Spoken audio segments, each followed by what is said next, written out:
Good evening, everyone. I am the Marginal Non-hermit, and I have a little thing for you today about the term late-stage capitalism. I'm also a little bit stuffy, so hopefully that won't cause too much of a problem. So, late-stage capitalism. I've been hearing, or rather seeing, people bring this up in forum discussions or something like that. Usually, it's from what I would call concern trolls, people who pretend to have a pro-market stance, but actually are trying to undermine the market with their arguments.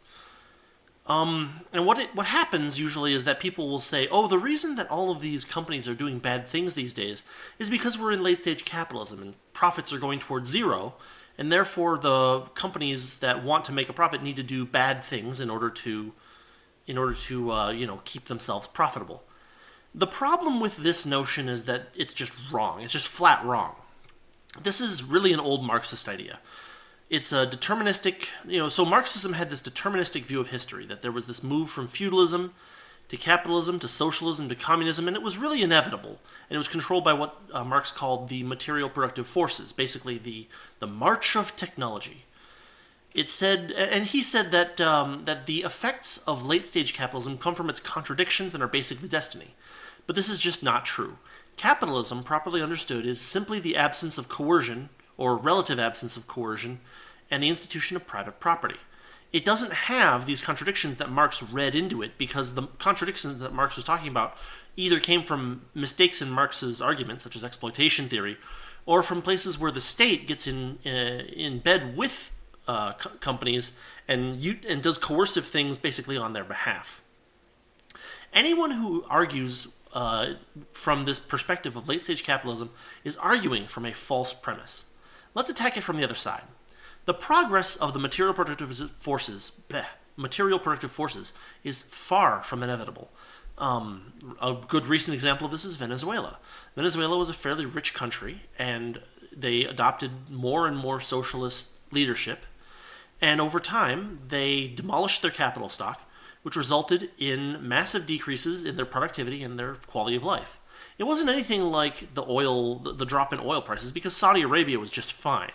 No, it was the fact that they basically screwed up and they took what they had built from, private property and free exchange and destroyed it over time. This is a very delayed effect, and the reason that this effect is delayed is precisely because capital-intensive production processes are more roundabout. They take more time.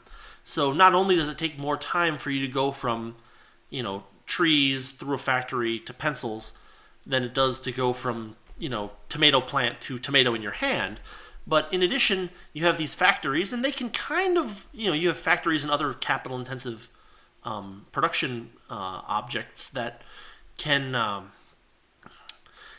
kind of scooch by with too little maintenance for a while before they eventually fail. So the factory needs a certain amount of maintenance, and you can diminish that amount for a short time, but gradually what will happen if you keep that level of maintenance low is that things will start to break and they won't be able to be fixed. Over time, these things will gradually come to a head, and the factory eventually becomes useless, and now all of this investment that you've had in this factory and all of the products you've been getting from it are no longer going to be available. So that's one issue, right? Is that the material productive forces are not an inevitable march towards, utopia. Even worse, profits don't actually fall to zero as capitalism progresses. So there's a concept called the evenly rotating economy, which is where capitalism kind of approaches, right? Where everybody knows what's kind of going on, and everybody does what they did yesterday, and everybody... nobody needs to hold cash because they have all of their cash in places where it'll be ready for them when they need to pay their rent or pay a bill or whatever. But the thing about the evenly rotating economy is that the division of labor still exists, and the capital stock must still be replaced and repaired. Therefore, the shoemaker makes a profit making shoes because he's better at making shoes and sells them to someone who would rather have the shoes than the amount of money that he pays to the shoemaker. The shoemaker might sell his shoes to a window maker, and the window maker's good at making windows. These people are all still making profits. The profits are lower, but they still are not zero. In addition, the holders of capital, the owners of capital, need to make a profit on that capital so that they can maintain it. The amount of profits in the economy are even, but they're not zero. There's no point in capitalism, in the absence of a state, where profits become zero by definition. So that's another problem with this concept. But even worse, innovation as a force completely throws this evenly rotating economy away. It does two things. First, it upsets the path toward even rotation. So everybody is doing things and people are kind of getting an idea of what's going on, and somebody invents the iPhone. Everything changes. People now start doing different things, and the place that they are heading is now a different place. In addition, number two, innovation draws investment away from existing modes of production to newer modes of production that happen to be more profitable because they don't have the capital investment. A good example of this is right before the invention of the automobile, right? People who were making stuff for, to care for and ride and drive horses, right? They were still making a profit. They had a mature industry, and so they weren't making huge profits compared to the rest of the economy, but they were still making decent profits. And then the car comes along, and what happens is that this automotive industry directly competes with this horse paraphernalia industry, and people leave the horse industry for the car industry. Now that reduces supply, but demand is also decreasing at the same time because, again, the cars are filling some of that need. Those in the field who were in it just for the money leave it, and thereby they reduce the supply, and the rest of the people who really love making buggy whips or whatever stay in the field, and they make, not necessarily even lower profits, but they make the same low profits that they used to. Somebody else is making more money, but they enjoy their work, and so it's a compensating differential. This is definitely another effect of innovation. So we've seen that the progress of time doesn't invalidate the need to accumulate capital because you need to keep one's standard of living where it is, even if you are just keeping everything static. So capital accumulation is basically the fight against scarcity. But that fight can never really be won. And even if it would, it wouldn't matter. Here's why. So material scarcity. Right now, things have prices because they are scarce. Some things are more plentiful than others. It's pretty easy to get clean water in the U.S. But, if you want cars, you can certainly buy them, but they're going to cost you, right? Now, let's imagine that we get to a point where everything is so plentiful that there's not really a price on anything. There's no reason to pay for a car because there's more cars than anybody could possibly want. Okay, even in the absence of material scarcity, you still have time scarcity. So I am only going to be alive for, let's say, 100 years. At the long end, right? I have to decide what I'm going to consume when, and what's going to give me more pleasure now, and my choices might change over time, all kinds of stuff like that. Not only that, let's imagine that we're all immortal. Even if we're all immortal, we still need to order the things that we're going to do in time. So I would rather look at this piece of art now than look at it tomorrow. Even though I know I'll still be here tomorrow to look at it, I'd rather do it now. So there's still going to be time order scarcity even in the absence of material scarcity, and even if everyone was immortal. So scarcity as a problem never really goes away. In fact, capital accumulation is what allows for the higher fulfillment that Marx kind of talked about. So Marx had this idea of a person who would write poetry in the morning and be a doctor in the afternoon and do architecture in the evening, or something like that. I didn't actually look up the real quote, but he had this idea. But the problem with that sort of lifestyle is that it can only exist in a world where material scarcity, has been largely defeated, or, and this is the real kicker, it can be done at the expense of others. So, it is in fact possible, if there is so much plenty, that you only have to do, let's say you're really good at being a doctor. All right. Well, right now in the U.S., it's pretty common to, let's say, just for the sake of argument, it's an 8-hour workday. It's pretty common. And that's kind of what you do as a doctor to, get your lifestyle where you want it to be. Now, if material scarcity was more defeated, what you could do is you could work still 8 hours and make more. But what you could do is you could take 4 of those hours and spend 2 of them doing poetry and spend 2 of them doing architecture. And then you could really live the life that Marx was talking about. However, if what you want to do is be a doctor for 4 hours and write poetry for 2 hours and do architecture for 2 hours, what you can do in a non-capitalist society is you can get the government to steal from someone and have the government give you money or wealth or whatever it is that you want so that you don't have to spend as much time working as a doctor.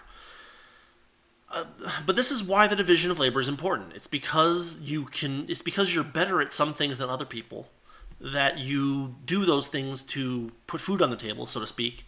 And the more food gets put on the table faster, the more time you have to do other things that you might be less advantageous at doing. Moreover, the gradual takeover of the economy by the state is not normal or necessary in the development of capitalism. It occurs because as scarcity is beaten back, a larger and larger proportion of people can be sustained on the profits of the rest.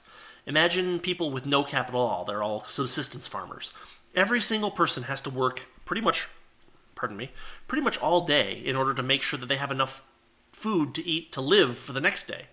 But once we start making this massive amount of wealth that we kind of don't appreciate very much, it becomes very easy for a group of people to use coercion to skim a little bit off the top.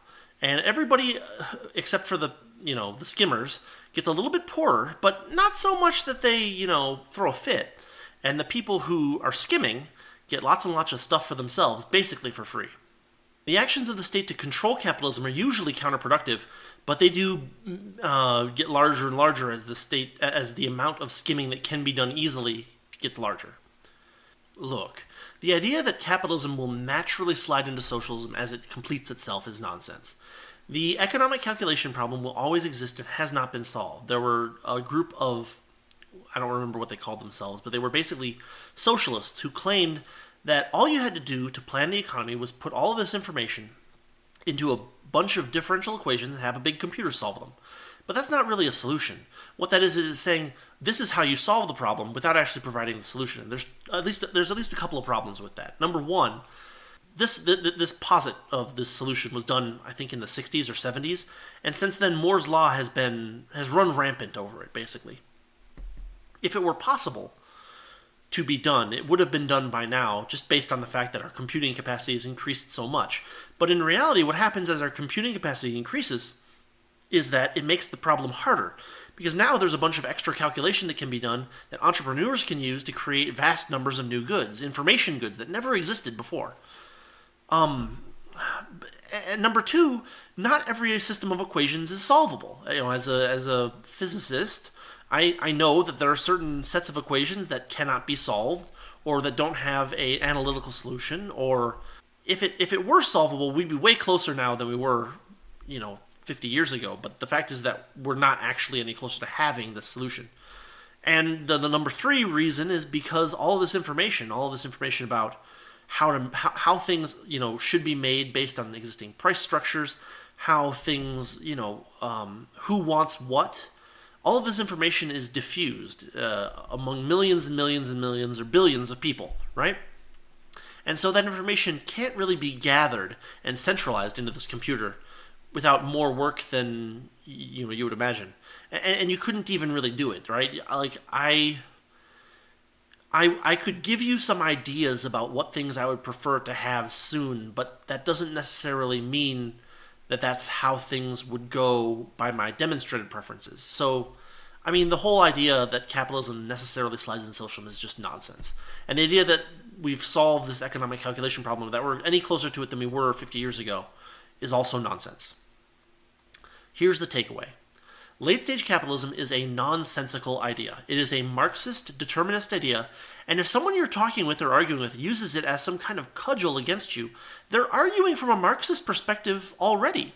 Are they really arguing in good faith? What would be a good example of this? You're trying to talk to someone about what kind of cars you like, and they argue that cars don't really exist. Well, you can't really have an argument with that person because they're not arguing in good faith.